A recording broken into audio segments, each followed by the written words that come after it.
Welcome back everybody. Today I'm making a video comparing between the paid 3D software and the free version of it. And that free version is obviously Blender versus all of the other paid programs, from modeling using 3ds Max and Maya to sculpting using ZBrush to clothes and fabric creation using Marvelous Designer to texturing using Substance Painter. Without further ado, first of all, I want to start by saying that Blender is truly an incredible program to use. The fact that it can even accomplish the feat of combining all of these absolutely incredible programs together at a usable level is absolutely astonishing. However, it is common knowledge that all of these programs will beat Blender at their specialty. But it's still kind of important to know the differences and where some of these programs excel at and where maybe at certain points Blender actually does beat these programs out. I'm going to start off with the comparison between 3ds Max and Blender. First things first, this is a personal recommendation of mine. 3ds Max, there is almost zero reason to get it over Maya unless you're working more with CAD. CAD based software is specialized for not the normal 3D modeling where you're using it for 3D simulation on your PC. It's more so towards real life application. Designing things to be 3D printed, you're designing things to be simulated in real life. It's more towards the jobs of engineering. It's mechanical engineering, it's construction engineering, it's all of these different things. This is where 3ds Max mainly excels over Maya at. Other than that, almost everything that 3ds Max can do, Maya can do as well. And in some cases, Maya does have the advantage over 3ds Max, since 3ds Max is mainly for modeling. Maya, on the other hand, is more so focused on animation, and it also has access to Xgen, which is one of the best hair simulation softwares available right now. So when we compare between 3ds Max and Blender, almost everything that 3ds Max can do, Blender also does. However, obviously, given that 3ds Max has decades over Blender, 3ds Max is jam-packed with minute little features and quirks that really experienced users of 3ds Max can benefit from that Blender do not have. And this is going to be a running theme in this whole video, and it's the fact that because these programs all specialize in one thing, while Blender is a jack of all trades, master of none, you will see that these programs will, at the deepest level, they will be jam-packed with magnitudes more features over Blender, because Blender can't really match them, since these programs are older than it and they're tailor-made and focused specifically for that one feature.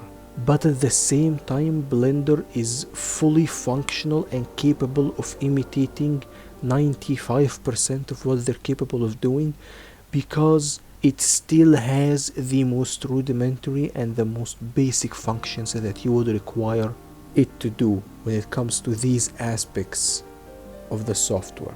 So 3ds Max really is a program that I do not recommend getting unless it is integral to your job, unless your job specifically states that you need to not only work with 3D modeling, you need high fidelity, feature rich CAD software.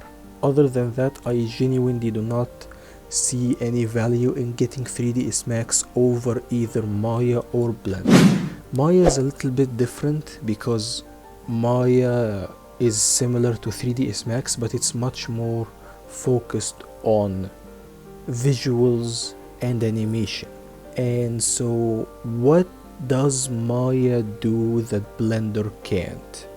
Well, for starters, one of the biggest weaknesses that Blender has, that is something that you absolutely feel once you start using these other programs, is the undo function. Most of these programs, from Maya to ZBrush to Marvelous Designer to most Adobe programs, they have undo functions that are either infinite or at least have thousands of undo steps saved in them. Blender unfortunately doesn't go past something like 20, which is absolutely horrible, because any project whatsoever is going to have bare minimum hundreds of undo steps that you can go through. Nothing can ever be completed in so little steps like in Blender. So Maya has the absolute advantage in that sense, because you can spam undo 1,000 times and return to the starting screen again, which is absolutely fantastic. You will never be locked out of your backups of your project. While on the other hand, it's impossible to go back more than 20 actions in Blender, which is absolutely tragic. If you're sculpting something or you're modeling something and you realize you screwed something up or you forgot to do something, if it's not within 20 actions, then you're gonna have to do a lot more to fix your problem, because you're gonna have to do it manually instead of just undoing. The way that some people go about fixing this is by continuously saving different files for backup, but first of all, that's not very efficient. It takes time. You can very easily forget something like that, and it's also very space intensive. If you're working with high fidelity projects, a single save file can easily exceed multiple gigabytes. And so if you have like 20 backups, that can easily be tens, if not even hundreds of gigabytes of storage just for a single project. So that is a big downside for Blender. Another bonus for Maya is that it has the bar none best hair simulation software in the business. XGen is by far and away the best way to create high fidelity hair, and it's not even close. Blender does have a similar hair simulation system, and again this goes back to just how impressive Blender is, because it has so many functions from so many programs, and they are functional, they work. It's not like it's unusable. But when you try out Maya and you compare it to Blender, it really does reveal just how dominant Maya's XGen program is in comparison to Blender. Maya is also an incredible modeling program. It's not as extensive as 3ds Max's CAD capabilities, but it is still perfectly capable of just doing basic modeling stuff or like retopologizing. It's very easy and it's very intuitive. You can pick it up in minutes. Now this might sound like Maya is going to easily get a recommendation over Blender, but that's actually not entirely true, because while Maya does have evident advantages over Blender, there is one thing that Blender does that no other program can ever compare to, and that is modifiers. Modifiers in Blender are life-changing, and using Blender and then transitioning over to other programs without using modifiers feels crippling. It feels like you're moving backwards. Modifiers are so good and so intuitive and so functional in Blender that going from Blender to another program that doesn't have them feels like a massive mistake. It doesn't feel right and it does not feel comfortable. Maya's biggest weakness is how archaic the program looks and how long it's going to take you to actually master the UI. By comparison, Blender is much more intuitive. For indie work, Blender is the clear winner. Unless you're working with some really high definition, high fidelity models, Blender is superior in almost every way. And I don't mean superior as it clearly beats out Maya. I mean it's superior in the sense that it matches Maya beat for beat while being free versus Maya's subscription model. But yeah, that's my opinion. As long as you're not working with some incredible high fidelity and you need like photorealistic results, there is absolutely no reason to go for Maya. Maya is better than Blender when it comes to the technical stuff in almost every way, but it's very marginal. And you do not start to notice that until you start scaling up your projects tremendously. As long as you're working in the mid-level, they are almost identical, with Blender having an advantage when it comes to the modifiers and Blender having an advantage when it comes to the undo history. So it's kind of pick your poison. Now with ZBrush and Blender, this is kind of a difficult spot for me, because for me ZBrush was the first paid program I actually got out of every other program in this list. I started off using Blender and then I transitioned over to these paid programs, and honestly ZBrush was and is still one of my favorite programs ever made. First of all, I'm going to start with ZBrush's advantages. First advantage, as we've already mentioned before, undo history is massive. It has over 10,000 steps of undo history. It's almost impossible for you to not be able to go back to the very start of your project, even thousands of actions into the project. Second advantage is optimization. ZBrush is so much more optimized than Blender, it's unbelievable. When I was starting out, when I was pushing it to the limit, Blender could not handle going past 4 million polys on my PC. At the time my PC was kind of an upper middle range. It wasn't anything incredible, but it also wasn't weak by any means.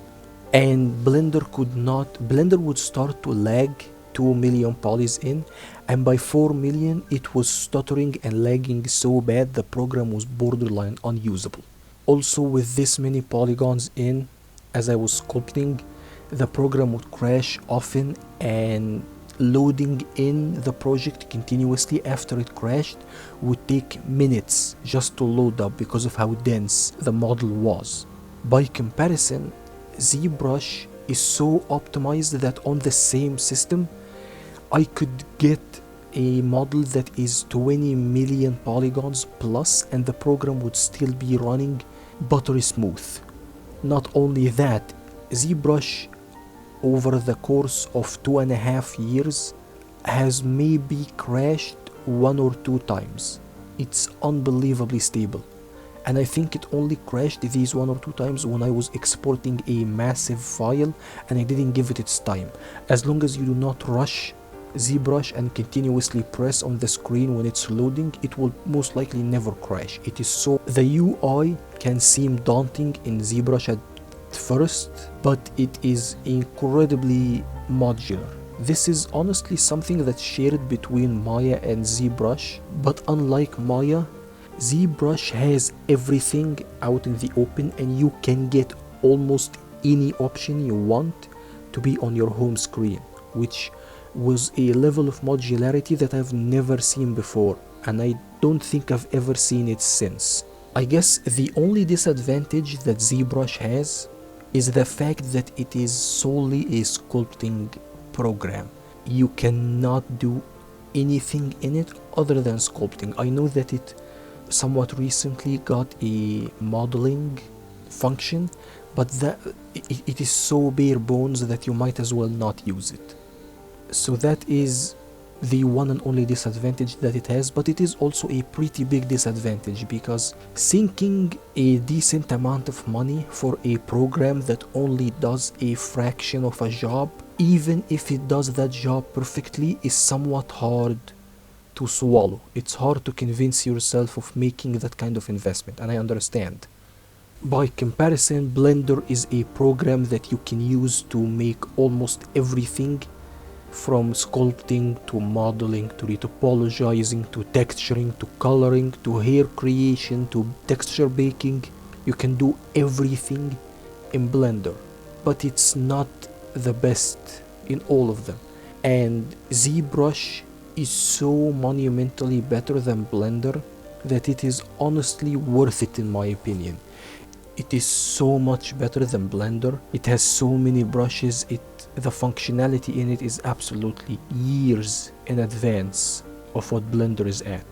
Again, Blender is fully functional on its own, but ZBrush is just in a completely different league of its own. And with the fact that ZBrush is a one-time purchase... What is that? What the fuck is that?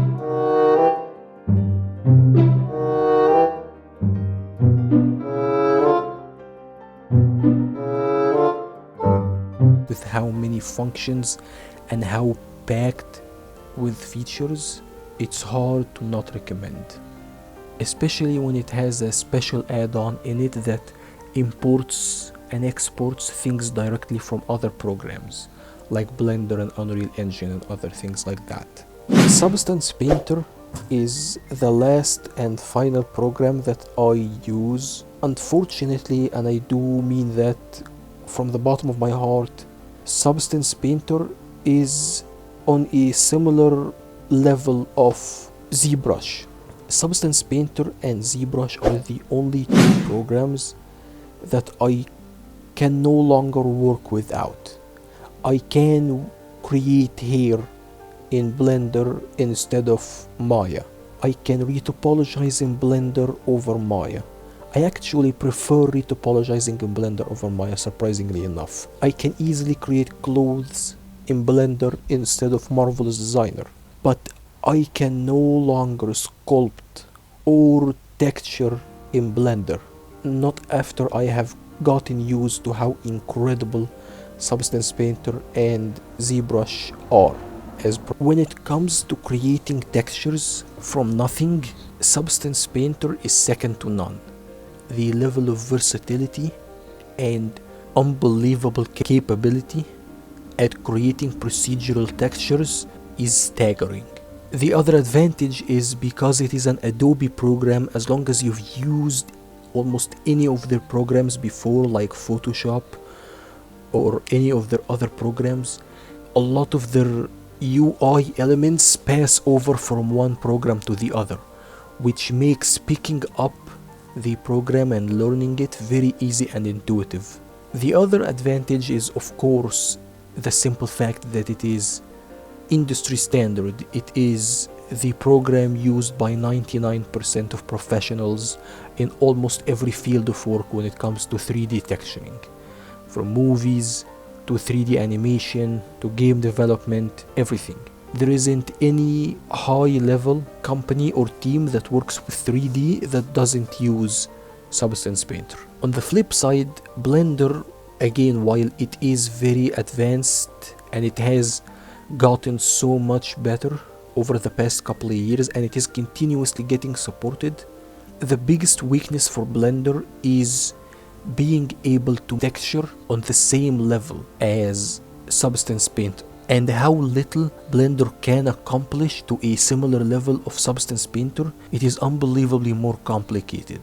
Like the level of complexity that you need to delve into just to reach a similar level of what Substance Painter can do in some aspects is so high that it's almost not worth it. Blender is honestly very serviceable and very usable if you're not creating textures. if you're working in a team or your work doesn't constitute you creating textures, then honestly speaking, Blender is more than enough.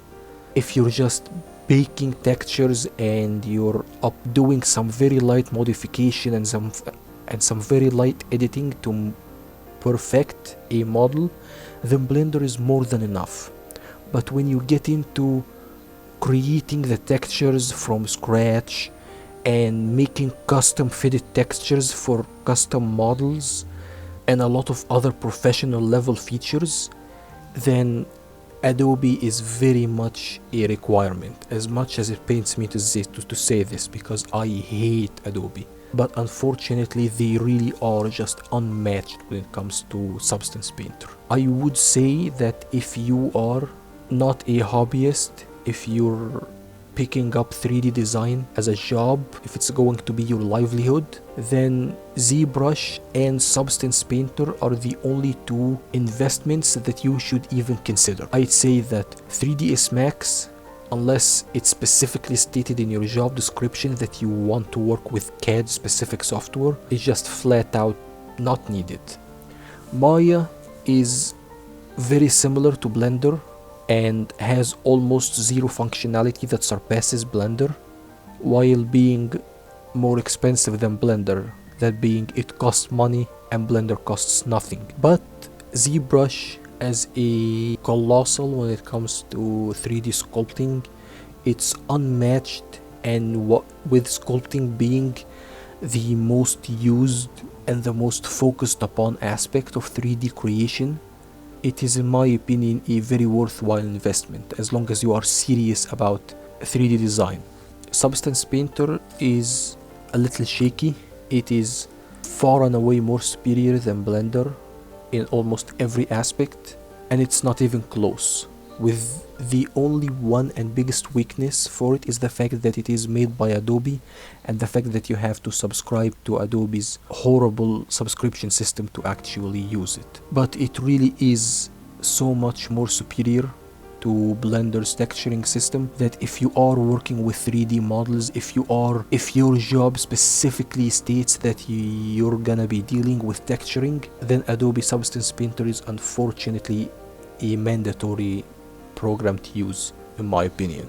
All in all, I'd say that while Blender is an absolutely incredible program that has made astounding progress in being a true competitor to these programs, unfortunately it still has a long ways to go to truly challenge them in their specialty. But still, the fact that it is so powerful while doing so much and at the same time being free, and I don't want any of the things that I said in this video to deter you from using Blender or think that Blender is an incomplete program or that it's not good by any means necessary. There are an abundance of short movies and games and a plethora of different things that have an incredible amount of quality while being made in Blender. And with that, the video is pretty much over. Thank you very much for watching. Please like, comment and subscribe. I'll see you in the next one. Goodbye.